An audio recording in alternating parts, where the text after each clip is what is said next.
En France, vous pouvez tout à fait ramasser dans les champs les fruits et légumes qui ont échappé aux récoltes. Ça s'appelle glaner. C'est une pratique ancestrale qui est officiellement autorisée depuis 1554. Le glanage est donc une pratique légale, mais elle doit cependant respecter quelques règles importantes qui visent à respecter l'agriculteur et à garantir la sécurité du glaneur. Le glanage doit se pratiquer après la récolte. L'idée est de préserver le travail des agriculteurs, mais aussi d'éviter les accidents en éloignant les glaneurs des machines agricoles. Il ne peut se pratiquer qu'en journée. Il faut le faire entre le lever et le coucher du soleil, au su et au vu de tout le monde. Il doit se faire sans outils. Cela ne doit pas être une activité agricole ou commerciale et ne doit pas venir concurrencer le travail des agriculteurs. Il est donc interdit de ramasser des fruits ou des légumes à l'aide d'outils.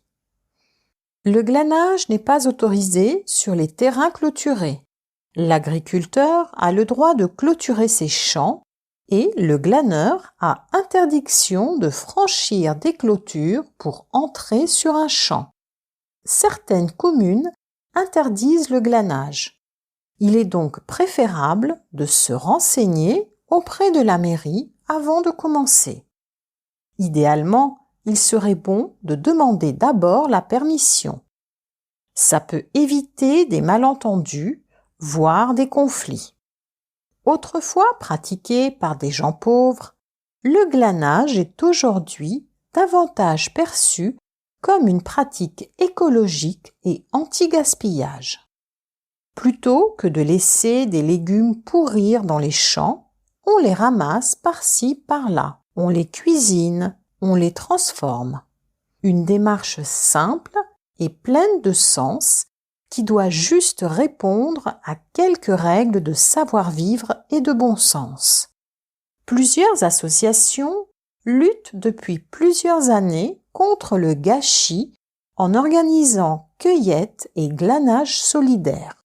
Elles recueillent de la nourriture préalablement collectée auprès de commerçants pour les redistribuer auprès de personnes en situation de précarité alimentaire. De la bonne volonté, de l'énergie et des convictions de glaneurs et glaneuses bénévoles qui ont permis de sauver de la poubelle des tonnes de fruits et légumes.